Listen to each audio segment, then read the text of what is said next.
जल्दी बोलो। हाँ बताइए बताइए। अरे इतने सिंपल।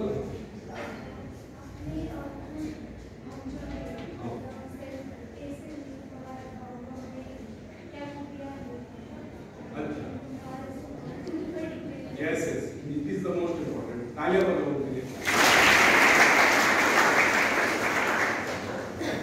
तो फ्रेंड्स आत्मनिर्भर बनना मीन्स खुद के पैर में खड़े हो, इसके उस पे डिपेंड न रहकर स्वयं पर निर्भर होना, इसे कहते हैं आत्मनिर्भर।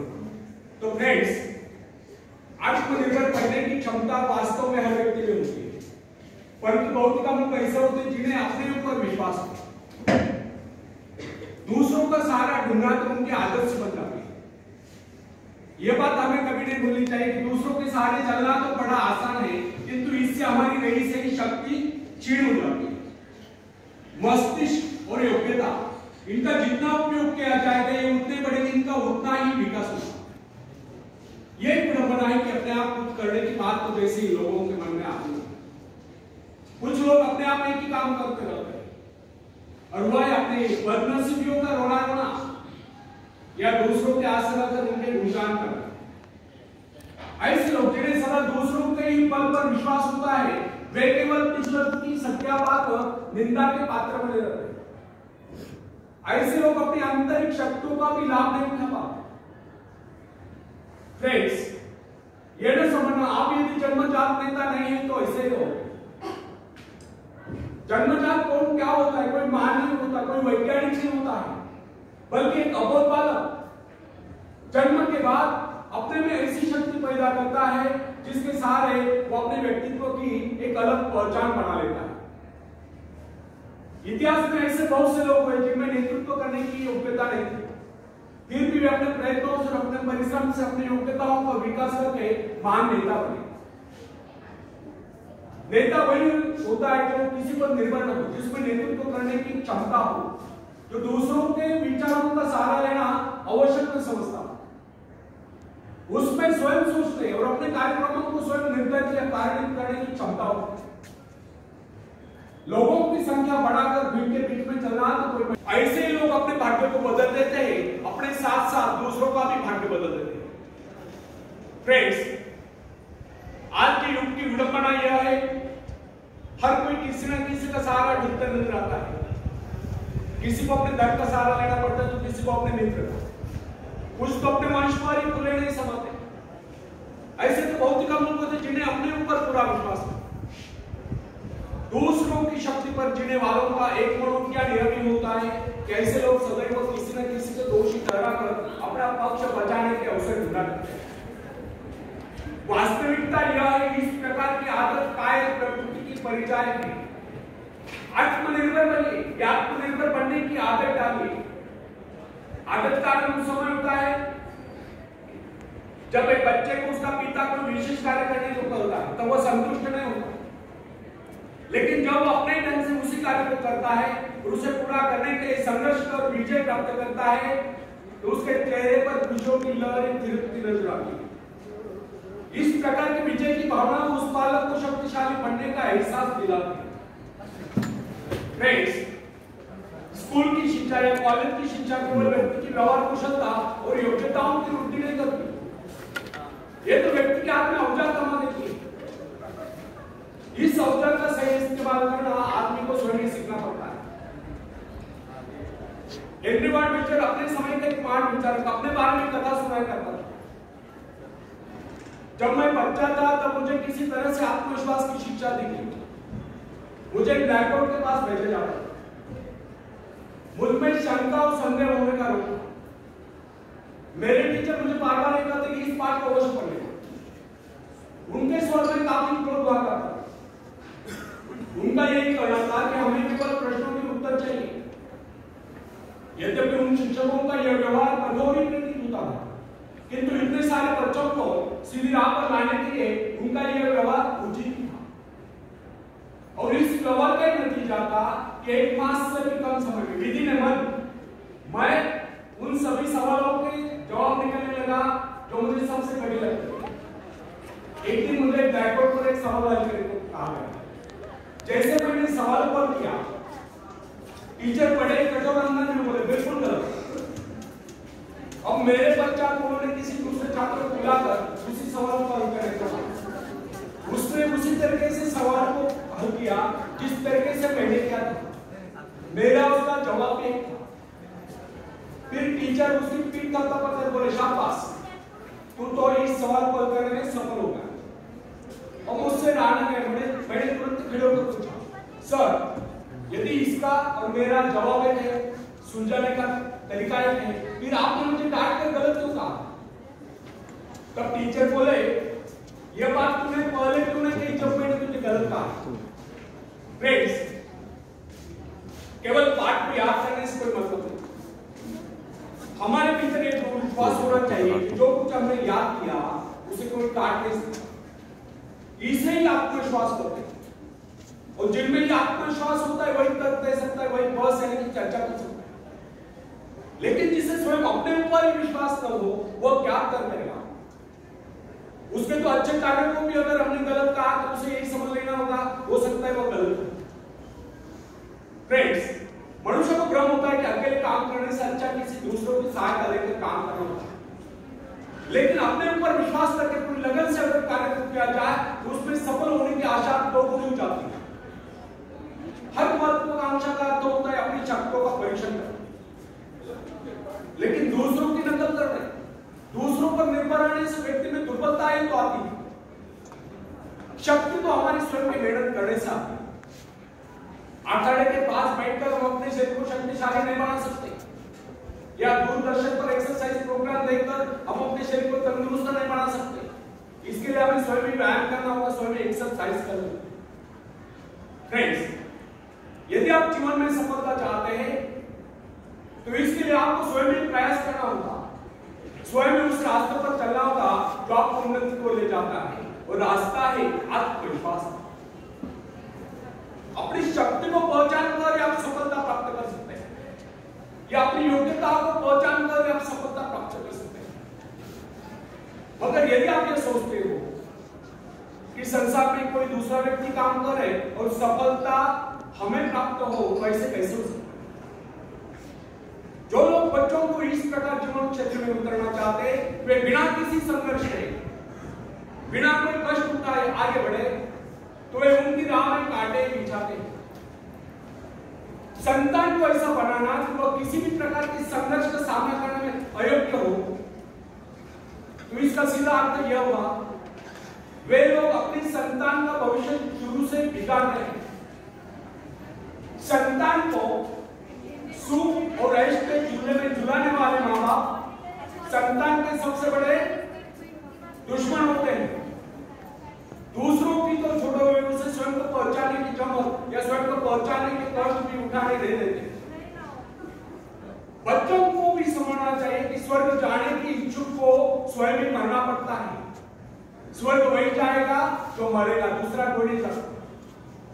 इसी प्रकार जीवन का सच्चा आनंद वही पाएगा जो अपनी आत्मा की शक्ति को पहुंचाने। जो उनका स्वभाव होता है सहना, सीखना, अनुसरण करना, लेकिन अगर उनके अभिभावकों द्वारा या माँ बाप के द्वारा बचपन से सारे ऐश-आराम देकर उन्हें जीवन संघर्ष के लिए हतोत्साहित किया गया हो, निराश किया गया हो, तो इसका परिणाम यह निकलता है कि वे अकेले चलना ही भूल जाते। उनकी हालत पैसा के ऊपर चलने वाली हो जाती है। फिर तमाम उम्र वे बिना किसी सहारे के चले नहीं पाते। इसलिए फ्रेंड्स, यदि जीवन में कुछ करना चाहते हो, कुछ बनना चाहते हो, तो अपनी सहायता स्वयं करें। किसी की सिफारिश या प्रभाव से आगे बढ़ने के प्रयत्न आपके भविष्य को नष्ट कर देंगे। स्वयं को इस योग्य बनाओ कि आपको किसी दूसरों से सहायता की आवश्यकता ही हो। अपने भीतर अथाह साहस और विश्वास जगाइए। आनंद तो उसी उन्नति में आता है जो स्वयं के द्वारा प्राप्त हो। दूसरों के भरोसे, उनकी सहायता से आगे बढ़कर अपने को अपंग बनाने का क्या उपाय हो सकता है? इससे तो मनुष्य की अपनी सारी शक्तियां दम तोड़ देती है, अपनी बुद्धि कुंद हो जाती है। जो दूसरों की सहायता का मोहताज बना रहता है, जो अपना हाथ तक नहीं ला सकता, वो क्या कर सकता है? वो जीवन भर दूसरों का मोहताज बना रहेगा। ना उनमें आत्मविश्वास आता है, ना वे स्वयं के भरोसे आगे बढ़ पाते हैं। उनका तो भविष्य ही अंधकार में उसे सहायता मांगता है तो आप उसे क्या करेंगे, उसके बारे में क्या सोचेंगे? अवश्य ही वह सर्वांग संपन्न होकर भी अपंग कहलाएगा। आप ऐसे अपंग मत बनिए, आप सामर्थ्यवान बनकर दिखाइए, आप ऐसे बनकर दिखाइए कि लोग आपसे सहायता पाने की चेष्टा करें। क्या आपको पता है कि आप जिन लोगों को जानते हैं उनमें बहुत से ऐसे हैं जिन्हें किसी दूसरों से सहायता की प्रतीक्षा? सही बात तो यह है कि उनमें से बहुत से लोगों को इस बात का भी पता नहीं कि उन्हें जो सहायता चाहिए वो कहां से मिलने वाली, फिर भी वे इंतजार करते और सोचते रहते कि बस अब उनका काम बनने वाला है, उन्नति के द्वार खुलने वाले हैं, कोई उनकी मदद के लिए आएगा, उनके सारे कष्ट दूर हो जाएंगे। क्या ऐसा संभव है? वास्तव में कोई किसी की सहायता करता है? ऐसे सोचने वालों ने अपने गिरेबान में जाकर देखना चाहिए, क्या उन्होंने किसी दूसरों की कितनी सहायता की, उन्होंने आज तक किसकी कितनी मदद की? क्या कोई ऐसा व्यक्ति है जो कहे कि उन्होंने उसे सहायता की थी इसलिए वो आज उन्नति की चोटी पर? फ्रेंड्स, यदि आपने या उन्होंने किसी दूसरों की सहायता नहीं की तो फिर किसी दूसरों से सहायता की प्रतीक्षा क्यों? ऐसे लोग केवल अपने भूल के कारण ही आगे बढ़ने से रह जाते हैं। हर इंसान को चाहिए कि वह केवल अपने सहारे आगे बढ़े, लौटने के रास्ते से मुंह फेरकर बिना किसी के सहारे आगे बढ़ता चाहिए। आत्मनिर्भरता से तो मनुष्य की शक्तियां विराट धारण करके प्रकट होती है। आत्मविश्वास ही सफलता की नींव है। इसी आत्मविश्वास के सहारे हम दूसरों की सहायता करने में सफल हो सकते हैं। फ्रेंड्स, एक बहुत बड़े प्रबंधक एडमिनिस्ट्रेटर का कहना है, मैं अपने बेटे को ऐसी कंपनी में नियुक्त करना चाहता हूं जहां उसे कठिनाइयों का सामना करना पड़े, क्योंकि इससे उसकी सहन शक्ति और कुशलता विकसित है। यदि मैं उसे अपनी कंपनी में रखूंगा तो वह मेरे भरोसे बैठा रहेगा, हर निर्णय के लिए वो मेरा मुंह ताकता रहेगा और उसमें ठहरे हुए पानी की तरह सड़ान उत्पन्न होगी। आप सभी जानते हैं कि ठहरे हुए पानी पर मच्छर गुनगुनाते हैं तो बहते हुए पानी पर राजस करते हैं। कितने सुंदर विचार थे उस व्यक्ति। अगर हर माँ बाप अपने पुत्र या पौत्र की इस प्रकार के उच्च विचार रखते तो अवश्य उनके भाग्य विधाता बने। जो माँ बाप अपने बेटों या बेटियों को अधिक लाड प्यार से बिगाड़ देते हैं कि बच्चा जब चाहे स्कूल जाए, जब चाहे छुट्टी कर ले, जब चाहे कॉलेज जाए, जब चाहे छुट्टी कर ले, जब चाहे काम पर जाए, जब चाहे छुट्टी कर ले, तो ऐसे बच्चे भविष्य में कुछ नहीं कर पाते। उनका तो भविष्य नष्ट होता है। अपनी शक्ति पर स्वयं ही भरोसा करना पड़ता है। अपने कार्य स्वयं करने वाले सफल होते हैं। इसी से मानव के चरित्र का निर्माण होता है। जिन बच्चों को यह पता हो जाता है कि उन्हें वे अपने माँ बाप के सहारे जीवित रह सकते हैं, वे अपने बल पर कोई भी कार्य समर्थ होकर भी कर नहीं पाते, वे वैसी कोशिश भी नहीं करते, जबकि उन्हें समझना चाहिए कि माँ बाप तो सदा के लिए उनके आश्रयदाता नहीं बन पाते। एक दिन तो ऐसा आने वाला है जब उन्हें अलग अलग जीवन बिताने पड़ेगा। तब ऐसे लोगों को भयंकर मुश्किलों का सामना करना पड़ता है। इसलिए फ्रेंड्स, यदि आरंभ से अपने कार्य स्वयं करने की आदत डाली जाए तो यह आदत आपके भविष्य के लिए बहुत ही लाभकारी सिद्ध होगी। जब चाहे शक्ति के सहारे आप जमीन पर पांव टिकाकर आगे बढ़ सकते हैं। सफल वही होता है जो अपनी शक्ति पर भरोसा करता है। अपने काम स्वयं करने वाले सफल होते हैं, दूसरों के सहारे आगे बढ़ने वाले अक्सर भंवर में फंस जाया करते हैं। फ्रेंड्स, जिस नाव की पतवार आपके हाथ में नहीं, वह नाव आपको पार करा दे, इस बात की क्या करें? आपका जीवन तो उसके हाथ में है जिसके हाथ में नाव की पतवार है। वह चाहे तो आपको डुबो दे, चाहे पार करा। फ्रेंड्स, जब नदी में बाढ़ आती है तब जो साहसी है, जिसे अपनी शक्तियों पर पूरा विश्वास है, वह तो तैरकर उस पार चला जाएगा। लेकिन जो डरपोक और कायर है, वह तो बीच मझधार में डूबकर अपनी जान दे देगा। सहायता पाना और सहायता की प्रतीक्षा करना, दोनों ही बातें प्रगति की राह में बाधाएं। अतः हर युवक या युवती के काम स्वयं करने की आदत डालें। अपने माँ बाप आदि लोगों की शक्ति से विश्वास हटाकर केवल अपने शक्ति के पद पर आगे बढ़ने की कोशिश करें। जिस क्षण आप बाहरी सहायता लेना बंद कर देंगे, उसी क्षण आपके भीतर आत्मनिर्भरता का अंकुर फूटते हुए महसूस होने लगेगा। स्वयं कार्य करते समय यदि आप असफल भी हो जाते हैं तो बिना उस असफलता को घबराए तुरंत उस कमी की खोज कीजिए जिसके कारण आपको असफलता मिली, और जैसे आप उस कमी को खोज निकाले तुरंत उसे दूर करने के प्रयास में जुट जाइए। आपका वास्तविक आदर तभी होगा जब आप एक सफल व्यक्ति के रूप में दुनिया के सामने आओ। मगर यदि आप एक व्यक्ति के बाद दूसरे व्यक्ति के आगे हाथ फैलाना शुरू कर देंगे तो लोग आपको ममता या भिखारी कहेंगे। अतः आपने प्रण कर लें कि आपको केवल अपने भरोसे जीना है, ना कि किसी की दया पर, क्योंकि बाहरी सहायता किसी वक्त ही वरदान सिद्ध होगी, अधिकतर समय यह अभिशाप ही सिद्ध होगी। फ्रेंड्स, बाहरी सहायता मनुष्य की काम करने की गति को बंद करके शरीर में सुस्ती ला देती है। आप ऐसे लोगों से मैत्री कीजिए जो आपको जीवन में आगे बढ़ने की प्रेरणा देते। कुछ लोग एक बाजू या एक पाव वाले होते हैं, फिर भी वे अपनी लगन और अपनी मेहनत से अपनी जीविका चलाते हैं। फिर तो आप तो अट्टे कट्टे फिर आगे बढ़ने की कोशिश आप क्यों नहीं कर सकते? फ्रेंड्स, मैं ऐसे व्यक्ति को जानता हूं जिसका एक पैर किसी रेल दुर्घटना में कट गया था। उसने कभी किसी से भिक्षा नहीं मांगी, किसी से दान लेना गवारा नहीं किया, यहां तक कि अपने बहन भाई का भी उसने कभी सहारा नहीं दिया। उसने एक छोटा सा धंधा फुटपाथ पर आरंभ किया। शुरू में वो न्यूज़पेपर बेचने लगा। 2 पैसे बचाकर उसने वजन तौलने की मशीन खरीदी, उस पर अपना पेट पालने लगा। आज वही व्यक्ति उसी फुटपाथ के किनारे एक बहुमंजिला बिल्डिंग में न्यूज़पेपर स्टॉल लगाकर बैठा है, साथ में जेरॉक्स सेंटर भी खोल रखा है। सुना है आजकल वो मोबाइल शॉपिंग भी चला रहा है। वो स्वाभिमानी, किससे मदद लेना वो अपना आत्मा समझता था। आज वही व्यक्ति उन लोगों को जिनके हाथ पैर सलामत है, ऐसे परिवारजनों को खिलाता पिलाता है, उनके हर प्रकार की सहायता और मदद करता है, तो इसमें किसी को हैरत होगी। आज वो दूसरों की सहायता करने को हो चुका है।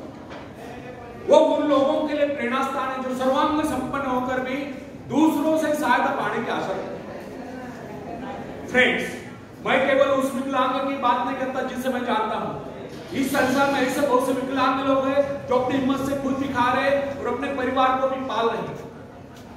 ऐसे स्वाभिमानी, मेहनती, आत्मविश्वासी और साहसी लोगों को अपनी जीविका चलाते देखकर हमें स्वयं के विषय में सोचना चाहिए कि क्या हम पूर्णतः स्वस्थ है, साथ ही सभी अंगों से युक्त तथा शरीर से चुस्त मस्त होकर भी क्या हम अपने आप को समर्थ समझने का अधिकार रखते हैं? यदि हाँ, तो फिर किसी दूसरों से सहायता की प्रतीक्षा। कोई भी स्वस्थ तथा सर्वांग संपन्न व्यक्ति तब तक अपने आप को समर्थ समझने का अधिकार नहीं रख सकता जब तक वह समझता है कि किसी का दिन। वास्तविक स्वतंत्रता एक ऐसा उपाय है जिससे मनुष्य की शक्ति दोगुनी जाती है। इस प्रकार की भावना ने किसी प्रकार से प्राप्त नहीं होती। जब कोई युवक या युवती अपनी हिम्मत के सहारे किसी व्यापार में उतरता है तो उसके मन में एक श्रेष्ठ भावना आवश्यक होती है। यही भावना उसे प्रसन्नता प्रदान करती है। इससे पहले किसी के अधीन रहता, चाहे वो कितना ही बड़ा कारोबार क्यों न कर चुका हो, परंतु उसे स्वतंत्रता से अपने आत्मविश्वास के सहारे साहस के साथ काम करने में एक नए आनंद का एहसास होता है। फ्रेंड्स, जब सागर शांत हो तो जहाज के चालक को अधिक होशियारी से जहाज चलाने की आवश्यकता नहीं पड़ती। लेकिन जैसे ही तूफान आता है, जहाज डूबने का खतरा पैदा होता है, तब यही चालक या कप्तान अधिक सावधानी बरतने लगता है। जब जहाज में सवार सभी लोग घबरा रहे होते हैं, तब यही कप्तान मुस्कुराता हुआ अपनी संपूर्ण योग्यता को काम में लाता हुआ जहाज को डूबने के संकट से बचाकर सही सलामत ले जाता है।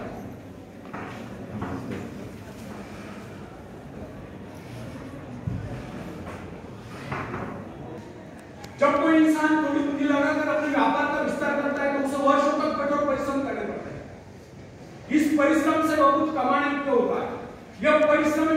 विजय का प्रतीक होते हैं। अपने ग्राहकों को शब्द जाल में फंसा कर वो अपने व्यापार को बढ़ाता है और एक दिन सफल व्यापारी बन जाता है। बाद में छोटे मोटे कारोबार संकट उसका कुछ नहीं बिगड़ता। जो लोग इससे पहले उसे कम पूंजी वाला समझकर उसका मजाक उड़ाया करते थे, आज वही लोग उसकी सफलता की प्रशंसा करते नजर आते हैं। इसे कहते हैं अपने हाथों अपने भाग्य का निर्माण, आत्मशक्ति का चमत्कार।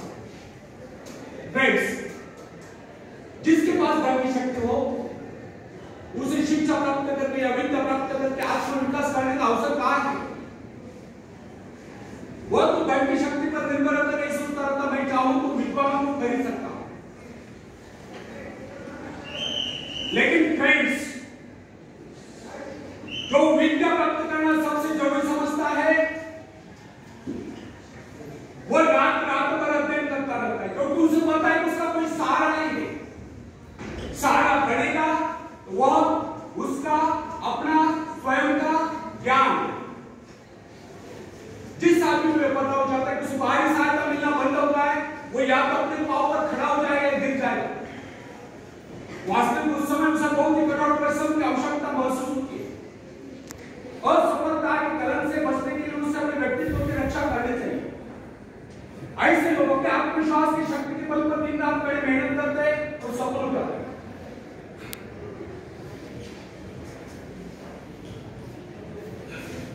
काजवा महोत्सव देखा है भंडारा में? हिंदी में क्या बोलते हैं उसको? जुगनू।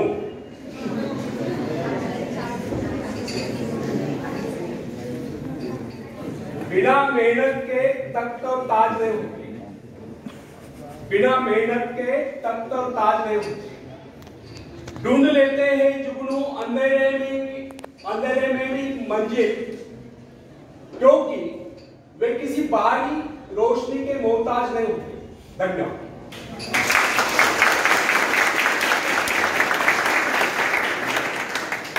फ्रेंड्स, जब मनुष्य पर संकट की घड़ी आ जाती है, जब वह किसी भी तरह से अपनी जीविका चलाने में असमर्थ हो जाता है, तब कोई विरला होता है जो सफलता प्राप्ति के लिए खून पसीना एक कर देता है ताकि उसे वह सफलता का मोल न दिखाए।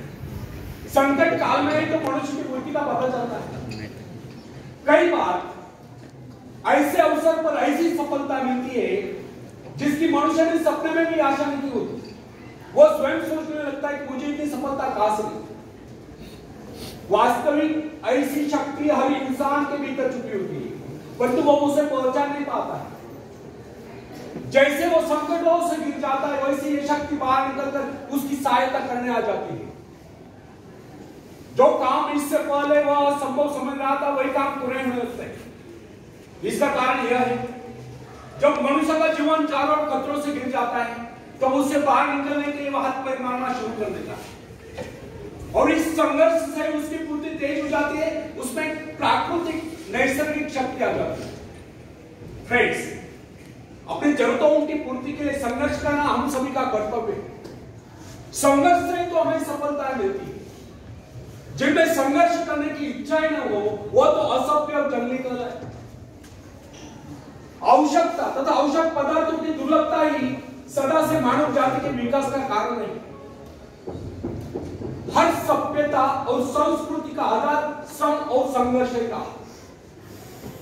जो अपना लक्ष्य पाने में खो गया वही कुछ दे सका।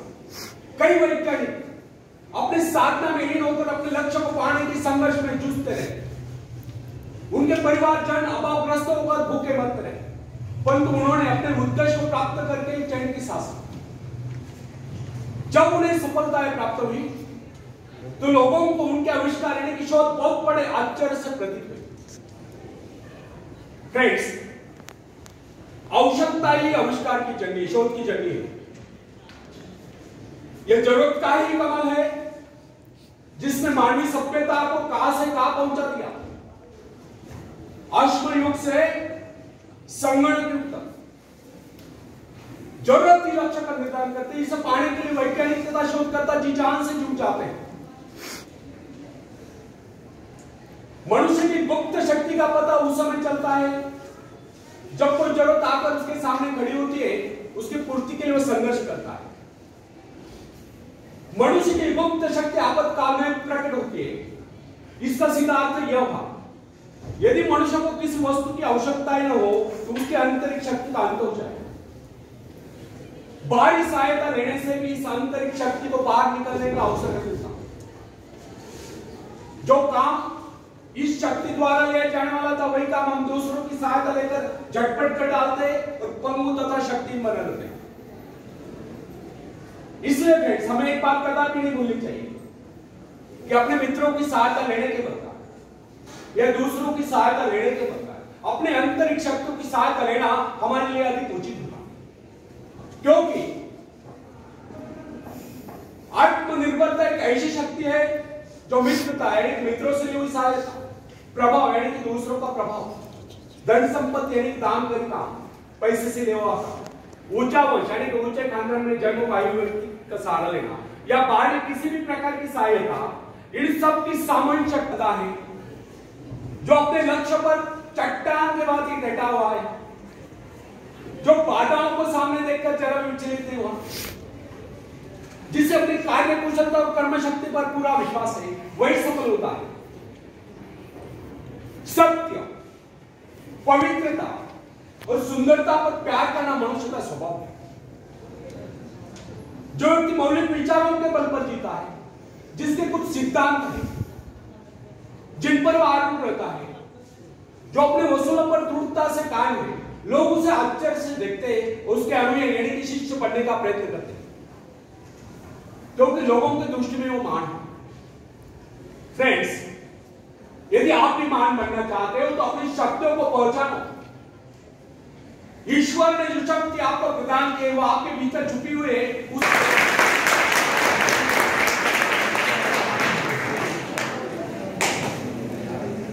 डुबकिया सिंधु में गोताखोर लगाता है, डुबकिया सिंधु में गोताखोर लगाता है, ज्यादातर खाली हाथ लौटकर आता है। मिलते नहीं सोजी मूर्ति गहरे पानी में, मिलते नहीं सोजी मूर्ति गहरे पानी में, मुट्ठी उसकी खाली हर बार नहीं होती, कोशिश करने वालों की कभी हार नहीं होती, कोशिश करने वालों की कभी हार नहीं होती। और आखिरी पद आप सबके लिए बहुत इंपॉर्टेंट है, पूरे ध्यान से सुनो, ताकि अगर कोई एकाध दो सब्जेक्ट में अगर कोई फेल होता है तो उनके लिए बहुत प्रेरणादायी है। मैं ऐसा नहीं चाहता कि आप फेल हो, लेकिन अगर वो फेल तो असफलता एक चुनौती है, इसे स्वीकार करो। असफलता एक चुनौती है, इसे स्वीकार करो। क्या कमी रह गई देखो और सुधार करो। जब तक मैं सफल हो नींद चैन को त्यागो तुम, संघर्ष का मैदान छोड़कर मत भागो। कुछ किए बगैर जय जयकार नहीं होती, कोशिश करने वालों की कभी हार नहीं होती, कोशिश करने वालों की कभी हार नहीं होती। धन्यवाद।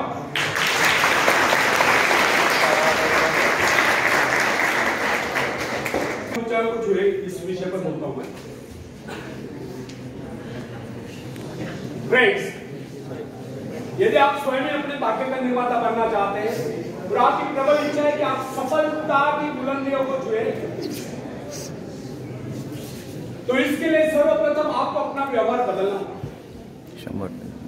इसके लिए सबसे पहले आप अपने मन से घृणा, ईर्ष्या, द्वेष आदि विचारों को निकालकर बाहर करें, तब आप अपने भाग्य का स्वयं निर्माण करें। इस बात का विश्वास रखें कि सब कुछ आपके हाथ में है, क्योंकि आप ही तो अपने भाग्य का निर्माता है। फ्रेंड्स, मनुष्य एक ऐसा प्राणी है जिसे प्रकृति ने सब कुछ दे रखा है। इतना ही प्राकृतिक गुणों के अतिरिक्त यदि किसी प्राणी में कुशलता है तो अपने कौशल से दूसरों के गुणों को अपनाकर और भी अधिक गुण संपन्न हो सकता है। उदाहरण के लिए हम मछली की भांति जल के चूमे, लेकिन हमारे मन में उसके भांति तैरने की इच्छा जागृत हुई तो हमने तैरना सीख लिया। पक्षियों की भांति हमारी परवाह करने की इच्छा हुई तो हमने हवाई जहाज बना ली। इस प्रकार प्रकृति ने, निसर्ग ने मनुष्य को इस प्रकार बनाया कि वो सब कुछ कर सकता है। अतः प्रकृति से प्राप्त सुविधा का लाभ हम स्वयं नहीं उठाते हैं तो हम जैसा मूर्ख भला और कौन होगा। प्रकृति ने, निसर्ग ने हमें क्या नहीं दिया, उसने हमें एक ऐसी शक्ति दी, बल्कि जादुई शक्ति दी है जिससे हम सब कुछ पा सकते हैं। ये अलग बात है कि हम उस शक्ति को पहुंचा नहीं पा रहे। फ्रेंड्स, अरस्तु ने एक बार चौराहे पर खड़े होकर चिल्ला चिल्ला कर कहा था, इस दुनिया में सब कुछ है, जो चाहो सो पाओ, पर पहले अपने को उस योग्य बनाओ। अरस्तु ने कहा है, इस दुनिया में सब कुछ है, जो कर्महीन है वह कुछ नहीं पाता है। ये कटु सत्य है, एक उक्ति भी है, कर्महीन नर पावत नहीं। आपको क्या चाहिए इस पर विचार करिए, फिर गंभीरतापूर्वक उसके लिए योजना बनाए, योजना बनाकर उस पर अमल करें, बराबर प्रयत्नशील रहे। एक दिन आप अपनी इच्छा पूर्ति करके रहोगे, एक दिन आपको सफलता अवश्य मिलेगी। फ्रेंड्स, यदि हम सतत विकासमान हैं तो हमारी शक्तियां क्षीण नहीं हो सकती। जिस प्रकार घर का कूड़ा प्रतिदिन झाड़ू से साफ करना पड़ता है, उसी प्रकार मन के कूड़े को प्रतिदिन साफ करें। निरंतर नए विचार, आगे बढ़ने के विचार, प्रगति के विचार, उन्नति के विचार मन में लाए, तब शक्तियों को क्षीण करने की क्रिया स्वयं समाप्त हो जाएगी। हमारे मन तथा शरीर में निरंतर विकास की क्रिया जारी रहना स्वाभाविक है। इसमें बाधा तब पड़ती है जब दूषित विचार हमारे मन पर आक्रमण करते हैं। मन पर दूषित विचारों का आक्रमण तभी होता है जब हमारे मन में खालीपन होता है। जब तक हम अपने मन में विकास के विचार रखते हैं, तब तक अवनति के विचार रह सकते हैं। प्रगति के विचार है तो अवनति के विचार न आ सकते। मन को नवीन तथा तरोताजा करने के अनेक उपाय हैं। इस विषय में हम सबके भिन्न भिन्न अनुभव हो सकते हैं। हम देखते हैं कई बार हमारे मन में दुख और निराशा की छाया आश्चर्यजनक रूप से लुप्त हो जाती है। दुख के घिर आए बादल हट जाते हैं और उनके स्थान पर हर्ष की धूप खिली उठती है। कम से कम कुछ समय के लिए जीवन के प्रति हमारा दृष्टिकोण बदल जाता है। कई बार हम अनुत्साहित और निराश हो जाते हैं और अकस्मात कोई शुभ समाचार आ जाता है और हमारा हृदय हर्ष से गदगद उठता है। अथवा कोई हर्षोत्साही व्यक्ति आ जाता है और वो हमारी मनस्थिति में पूर्णता परिवर्तन ला देता है। या कोई परम प्रिय मित्र आकर सारा वातावरण ही बदल जाता है। अथवा अचानक किसी सुंदर स्थान अथवा देश की यात्रा करने का अवसर प्राप्त हो जाया करता है और उसके प्राकृतिक सौंदर्य का लेप हमारे हृदय को शीतल कर देता है।